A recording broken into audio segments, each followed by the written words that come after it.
Chapter 1. Arrival in Blackwood Forest. The road to Blackwood Forest was a winding, desolate stretch of cracked pavement, swallowed by towering trees that seemed to lean inward, as if whispering secrets to one another. The air was thick with the scent of damp earth and decaying leaves, the evening sky a fading ember behind the dense canopy. As Daniel drove deeper into the forest, an unsettling quiet settled over him. No birds, no insects, just silence. The legend of Blackwood Forest had been whispered through generations. Stories of people entering and never leaving, of trees that moved when no one was looking, of screams that echoed through the night. Daniel had never believed them. Until now. As he reached the forest's edge, his headlights flickered, the radio crackled with static before a single word broke through: his name. He jerked the wheel instinctively, heart pounding, but the road was empty. Swallowing hard, he pressed forward, trying to shake the creeping unease. The entrance sign was barely visible beneath a web of ivy. Blackwood Forest, keep out. Daniel hesitated for only a moment before stepping out of the car, his boots crunching against the damp earth. A cold breeze stirred the trees, and for a fleeting second he thought he heard something. A distant, sorrowful wail carried on the wind. A shiver ran down his spine. Then, as he took his first step into the forest, the trees around him groaned, shifting ever so slightly, as if they had been waiting for him. Chapter 2. The Whispering Branches. As Daniel stepped deeper into Blackwood Forest, the towering trees seemed to close in around him, their gnarled branches stretching like skeletal fingers against the darkening sky. The silence was oppressive, thick enough to press against his ears. Each step he took was met with a crunch of dead leaves, the only sound in an otherwise lifeless expanse. Then he heard it, a whisper. It started as a faint rustling, almost like the wind teasing the leaves, but there was no wind. The branches above trembled, shaking ever so slightly, though the air remained still. The whispering grew, overlapping voices too soft to discern, surrounding him from all sides. Daniel's pulse quickened. He turned sharply, scanning the twisted trunks for any sign of life, but the deeper he looked, the more distorted the shadows became. The trees seemed to shift when he wasn't looking directly at them, their branches twisting unnaturally, leaning toward him as if listening. "Who's there?" he called, his voice swallowed by the dense canopy above. The whispering ceased instantly. Daniel's breath hitched. The forest held its breath along with him, the silence now heavier, expectant. Then, just as he took another cautious step forward, the whispering returned, louder, insistent, curling around his mind like unseen tendrils. A sharp gust of wind suddenly howled through the trees, breaking the stillness. The branches above groaned, bending unnaturally, their tips reaching downward as if trying to touch him. Daniel's instincts screamed at him to run, but his legs felt rooted to the forest floor. The whispers became a chorus of voices, a frenzied murmur that sent icy fingers up his spine. Then, from somewhere ahead, deep in the heart of the forest, a single voice rose above the rest. "Leave now, before the trees remember you." Chapter 3. The Cursed Pathway. Daniel hesitated at the entrance to a narrow, overgrown trail that wound deeper into the forest. The trees on either side loomed taller, their twisted branches intertwining like skeletal hands, forming a barrier against the sky. The path itself was barely visible, choked with roots that snaked across the ground like veins beneath sickly pale earth. The whispering had stopped. Instead, an eerie hum filled the air. A sound too deep to be the wind, yet too distant to be human. It pulsed through the trees, resonating in his chest like a heartbeat that did not belong to him. He took a cautious step forward. The instant his boot touched the path, a shudder ran through the forest. Leaves rustled violently, though the air remained still. The trees groaned, their trunks stretching, shifting. It was as if the forest itself had come alive. Daniel pressed on, forcing himself to ignore the prickling sensation creeping up his spine. With each step, the atmosphere grew heavier, the air thick with the scent of damp rot. The further he walked, the more the trees seemed to change. The bark was no longer rough and solid, but bore deep gashes, as if something had clawed through it. Strange symbols, ancient and unfamiliar, were carved into the wood, glowing faintly in the dim light filtering through the canopy. He stopped abruptly. Footprints, deep, sunken impressions in the soil ahead. But they were not human. They were elongated, twisted, with too many toes, and a gait that suggested whoever, or whatever, had made them had been dragging something behind it. The trail of disturbed earth led deeper down the path, disappearing into the mist. Daniel's breath came faster now, his instincts screaming at him to turn back. But something compelled him forward, an invisible pull dragging him deeper into the cursed pathway. A sudden crack rang through the silence. A branch snapped somewhere behind him. He whirled around. Nothing but trees and shadows. Yet the air had changed. The humming was louder now, and the trees, they had moved. What had been an open path moments ago was now a twisting labyrinth of gnarled branches and roots, closing in like ribs, forming a rib cage. The trail was gone, swallowed by the shifting forest. He was trapped.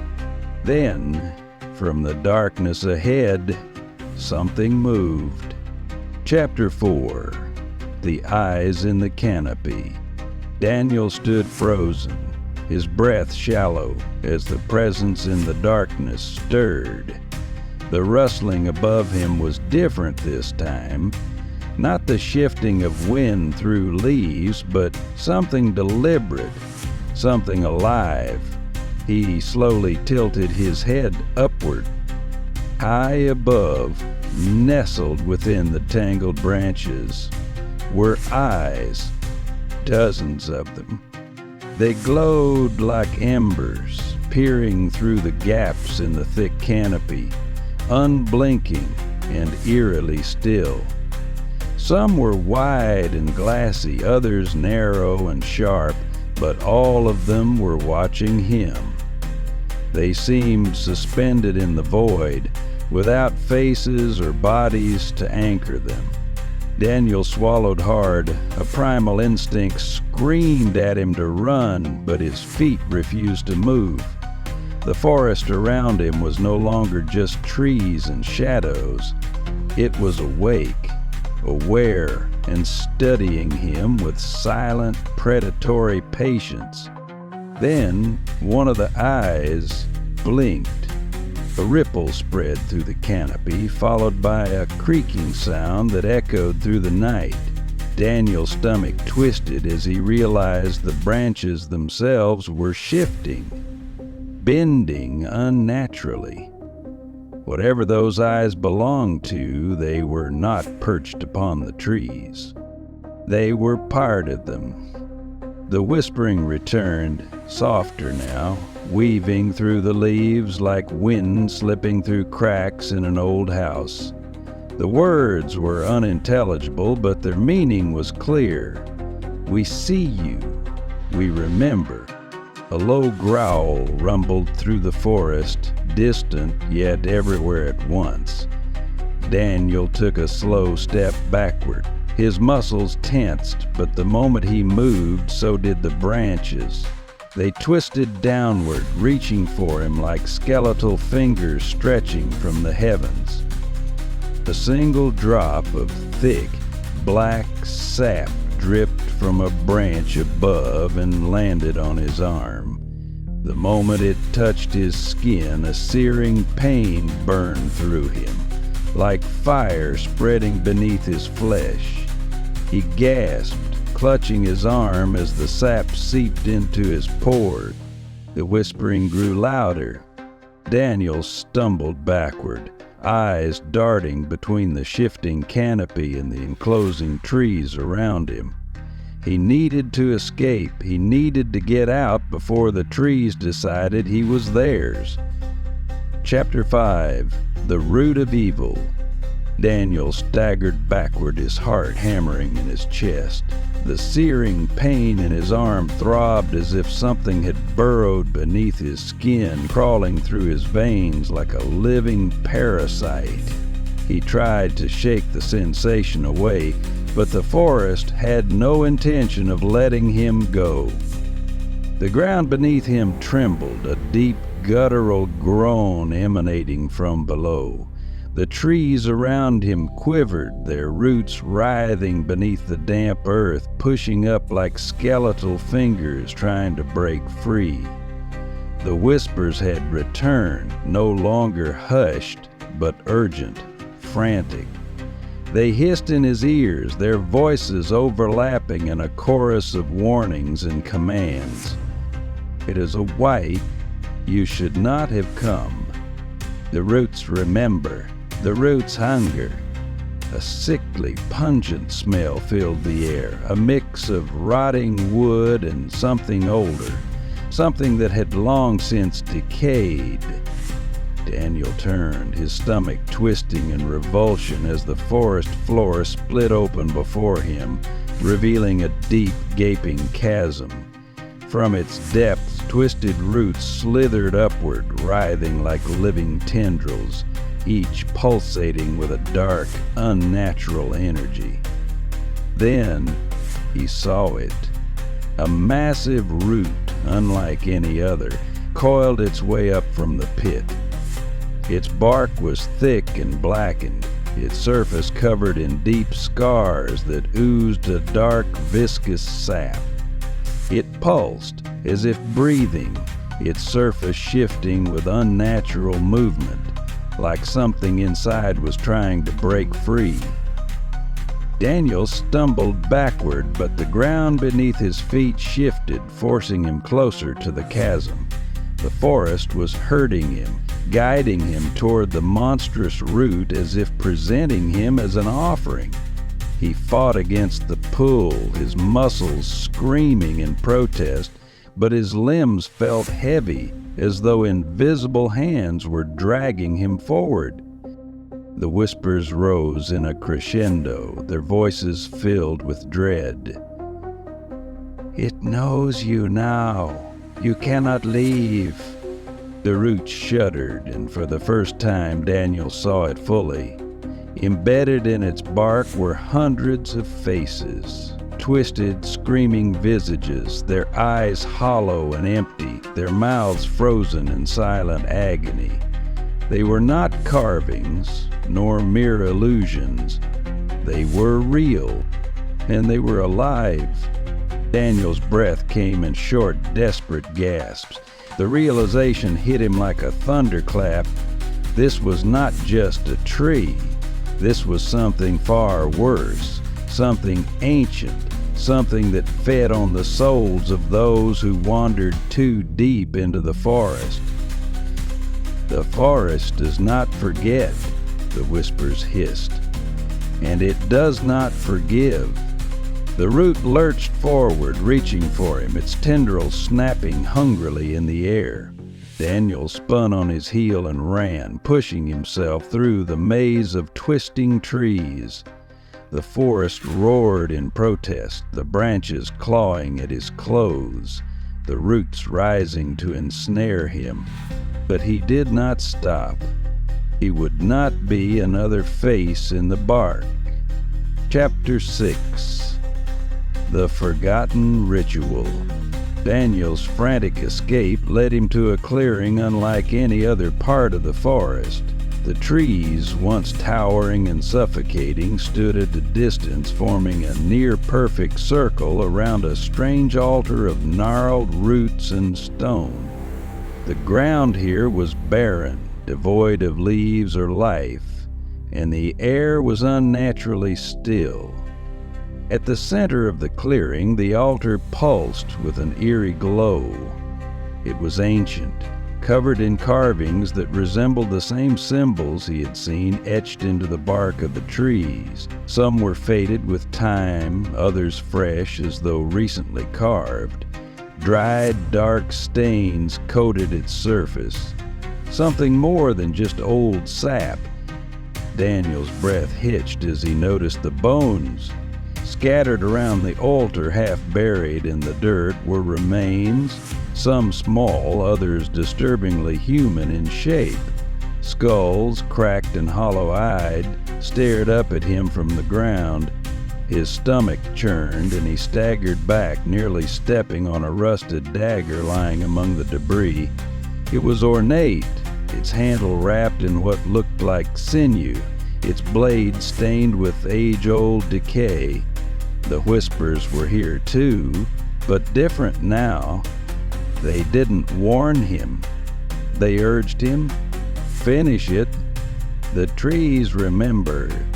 The cycle must continue. Daniel's skin prickled. His fingers, trembling, reached out and brushed against the cold surface of the altar. A shock jolted through him, images flashing across his mind. A procession of hooded figures, their hands raised to the sky as the trees around them trembled in response. A sacrifice upon the altar, blood seeping into the earth, and then screams. Horrific, unending screams that merged with the rustling of the trees. Daniel wrenched his hand away, his breath ragged. The realization settled over him like a shroud of dread. This place was meant for sacrifice. The trees, the whispers, the eyes in the canopy, they were all part of something ancient, something unbroken for centuries. And now they were waiting for him to complete the ritual. The dagger pulsed at his feet, its edge glinting under the sickly glow of the altar. The trees beyond the clearing creaked, their trunks shifting, leaning inward. A presence loomed behind him, heavy and unseen. Daniel didn't need to turn around to know he was no longer alone. The ritual had begun. Chapter 7. The Shadows Among the Trees. Daniel's breath came in sharp, shallow bursts as he stood at the altar, his body tense, his fingers trembling. The clearing, once eerily still, began to shift around him. Shadows stretched unnaturally across the ground, moving in ways that defied the flickering torchlight. The trees at the edge of the clearing swayed, though there was no wind, their branches contorting like skeletal arms reaching toward him. Then he saw them. Figures, draped in darkness, moved just beyond the light's reach. They weren't solid nor entirely transparent, but something in between. a shifting blur of indistinct forms, their hollow gazes locked onto him. They stood between the trees, their movements synchronized with the rustling leaves, as though the forest itself was breathing them into existence. A whisper curled through the air, thick and suffocating. "The forest watches. The forest judges." Daniel took a step back, his foot scuffing against the cold, damp earth. The whispering figures did not follow, but they did not need to. The air around him grew dense, pressing against his chest, wrapping him in an unseen force that made each breath feel like a struggle. The shadows deepened, shifting as though they were closing in. The longer he stared, the more his mind twisted, warping his vision. They were no longer just figures. Faces emerged from the darkness, familiar yet unrecognizable. Eyes he had seen before, mouths forming silent screams, endlessly repeating. Daniel's pulse pounded. He forced himself to turn away, but the moment he did, the figures moved, gliding forward in perfect unison, their bodies melting into the trees, merging with the twisted bark. The forest itself was alive with them, watching, waiting. He had trespassed upon something ancient. A brittle snap echoed behind him, and Daniel spun just in time to see a gnarled hand emerging from the trunk of a nearby tree. Its fingers, elongated and thin, twitched as if testing the air. Then, with a slow, deliberate motion, it reached toward him. Daniel bolted, his instincts taking over. The figures didn't chase him, but their whispers filled the air, rising into an eerie chant that followed him as he fled into the trees. The path before him twisted, shifting with every step, the darkness stretching unnaturally. He ran until his lungs burned, until his vision blurred with exhaustion, but the shadows were never far behind. The forest had seen him, and it would never forget. Chapter 8. The Sacrificial Oak. Daniel stumbled into another clearing, this one dominated by a towering tree at its center. Unlike the others, its bark was blackened and cracked, as if struck by lightning, yet still very much alive. Its sprawling roots coiled across the ground like petrified serpents, twisted and gnarled. The air around it felt thick, oppressive, heavy with an ancient energy that sent a deep primal fear into Daniel's bones. At the base of the tree, carved into the trunk, were symbols, jagged, crude, and pulsating with a faint, unnatural glow. They looked freshly etched, as though something had been marking them in anticipation. Daniel's breath came in shallow gasps as he stepped closer, his instincts warning him to turn back. But he had nowhere else to go. The forest had shifted around him, funneling him toward this place, guiding him like prey toward a predator's den. The whispers had returned. Low at first, like distant voices carried on the wind, but the closer he got, the clearer they became. The offering must be made. The blood must feed the roots. He froze. The words no longer felt distant.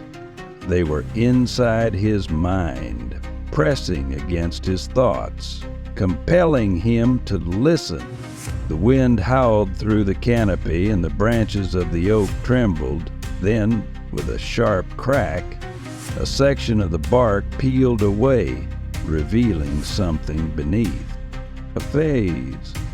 Daniel stumbled back, a strangled gasp escaping his lips. The face was human, twisted, eyes hollow and sunken into the wood.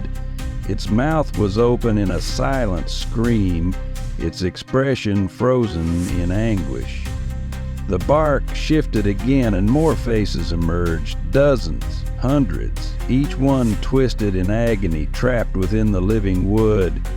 A realization dawned on him, a horror beyond comprehension.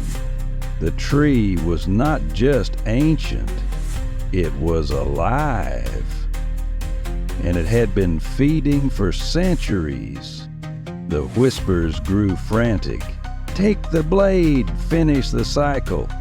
At the base of the tree, half buried in the dirt, lay an ornate dagger, its hilt wrapped in aged leather. Its blade gleamed unnaturally despite the dim light. A symbol identical to those carved into the bark was etched along its surface. Daniel felt a force pushing him forward, his body no longer entirely his own.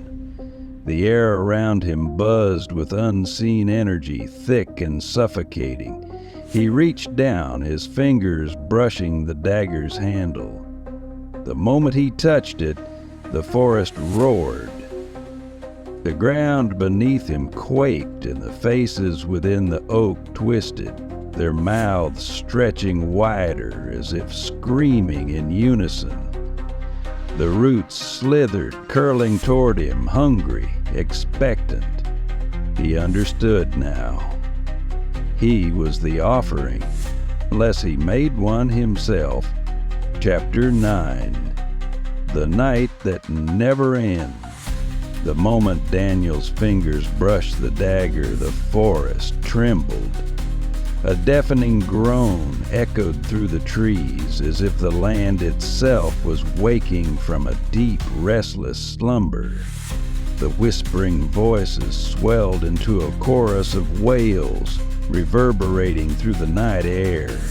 The faces embedded in the oak contorted, their hollow eyes flickering with a grotesque life, their silent screams merging into the sound of the wind. Daniel staggered backward, dropping the dagger as if burned. The ground beneath him rippled like a disturbed pond, and the shadows thickened, closing in on him. The trees leaned forward, their branches stretching downward, bending unnaturally as if reaching for him.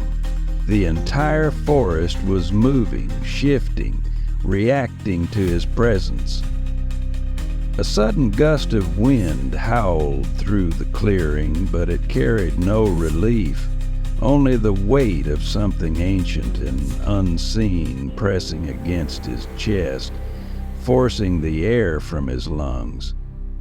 He gasped, stumbling, his vision swimming as the sky above darkened further, the stars vanishing one by one. Then everything stopped. Silence. Utter, suffocating silence. The wind ceased. The trees stood eerily still. Even the faces and the bark seemed frozen in a state of agonized anticipation. And then the night began again. Daniel blinked. The clearing was unchanged. The dagger lay at his feet, its blade gleaming with an unnatural shimmer. But something was wrong. The air smelled different, thicker, richer, as if infused with something primal. He looked around and saw the impossible. The stars that had vanished moments ago were now replaced, not with celestial light, but with hollow, glowing eyes, stretching across the sky like an infinite void of silent watchers. The moon, once pale and distant, pulsed a deep crimson, casting a blood-red glow upon the land. A whisper, clear and sharp, spoke directly into his mind. The night will not end, not until the offering is made. Daniel shuddered. The clearing was a trap, a place outside of time, a prison forged by the forest itself. He reached for the dagger, his pulse hammering against his ribs. He had to choose. Either he gave the forest what it demanded, or he would be trapped here, reliving this night forever. A footstep echoed behind him. He turned slowly, his breath catching in his throat. A figure stood at the edge of the clearing, barely more than a silhouette, its face obscured in darkness. It raised a hand, pointing at him. "Choose." The night stretched endlessly before him, and for the first time, Daniel truly understood what it meant to be lost. Chapter 10. Escape or Embrace. Daniel stood motionless, his heart pounding against his ribs. The air was thick, suffocating, the whispers swirling around him like invisible tendrils, pulling him deeper into the nightmare. The figure at the edge of the clearing did not move, yet its presence pressed against him like a shadow stretching over his soul. The dagger lay at his feet, its blade gleaming with unnatural light, as if it pulsed with the hunger of the forest. The choice loomed before him like a chasm with no bottom. Sacrifice or surrender. To take the life of another, or to give himself to the trees, to become one with the hollow ones. Another whisper in the wind, another pair of eyes staring eternally from the bark. He thought of the faces embedded in the sacrificial oak, their agony frozen in time. Was this how they had ended up there? Did they hesitate as he was now, trapped in the same cycle of terror? His hands trembled as he reached down for the dagger. The whispers intensified, coaxing him, pleading, demanding. The forest remembers, the forest never forgets. The figure stepped closer. It moved like a shadow, its limbs fluid and unnatural. When it finally emerged into the moonlight, Daniel felt his breath hitch in his throat. It was him, a perfect copy. His face, his clothes, his stance, but the eyes were hollow, endless pits of darkness, voids that swallowed all light. His doppelgänger stared at him with an expressionless face, then extended its hand toward the dagger. "You were always meant to stay." Daniel recoiled, his mind twisted with the impossibility of what he was seeing, but deep inside, he knew this was the final test. He had been chosen. There was no escape from the will of the forest, no bargaining with the ancient hunger that lived beneath the roots. The sky above twisted, the stars shifting, forming spirals that resembled the carvings on the trees. The ground trembled, the earth itself breathing, waiting for his answer. Daniel gripped the dagger. He had one chance, one moment to break the cycle. He had to choose. To run would mean eternal pursuit. To fight would mean blood. To submit would mean oblivion. The forest roared in anticipation. Daniel raised the blade.